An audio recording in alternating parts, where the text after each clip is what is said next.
ole tun lai chu zai thiam ti deuh mai pakhat kania ka ngai thlat luk mai ni kan han ngai thlat chin ma nga a zai thiam zia chu in hai bikin ka ring lo a za hi ngai thla ka ha dam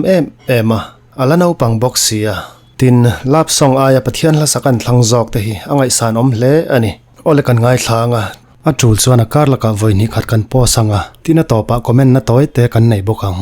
ilo ngai thlang ka don thin Ropuina Ram Khi ti ani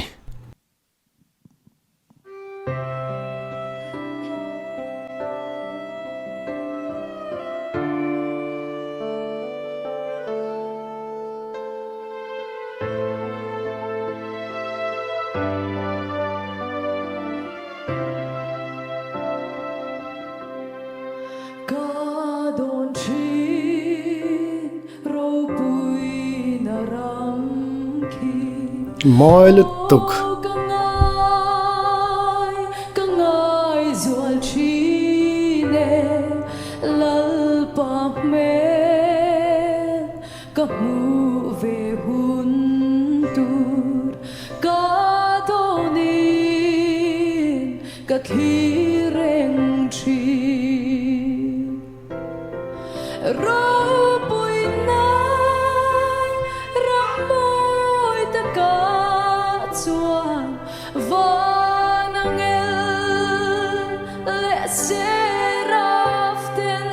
lung lên thác lẽ mày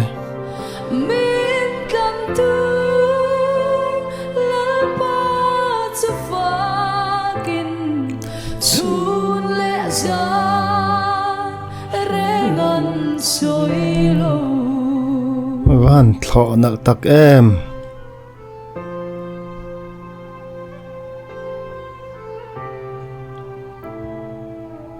soi tongin a o hi ngai thla ka ha dam box ya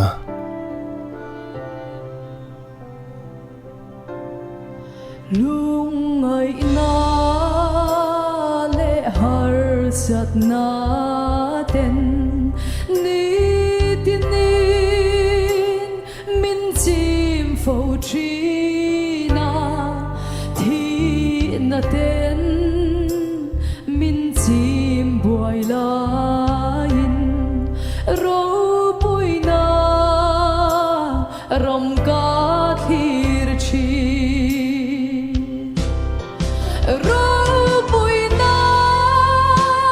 Ram Ka chuan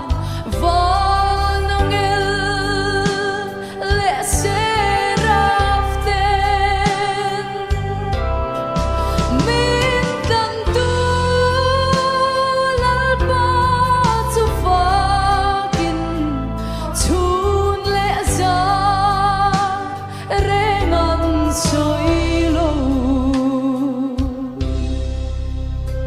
van samoi tak em he la hi chu hla hlui ni ma se a chuai thei lovani zai thiam tak Lalruatsangi te angina anan sak phei chuan hla thar ang mai hin kan thin lunga ron thar le thin lung te po ti leng rum mai thina le nat na om tol na ram te min ngai tu ti rum mai a samoi ani Ropuina Ram Ka khen hun chuan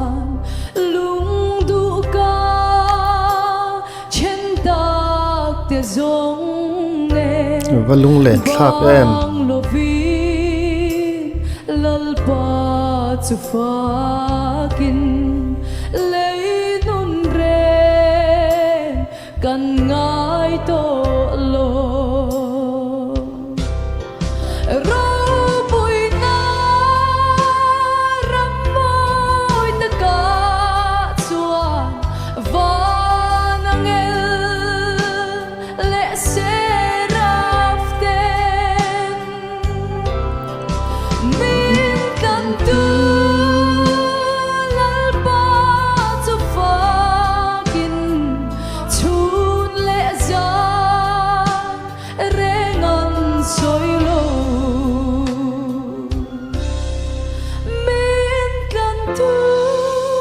dek nal lutuk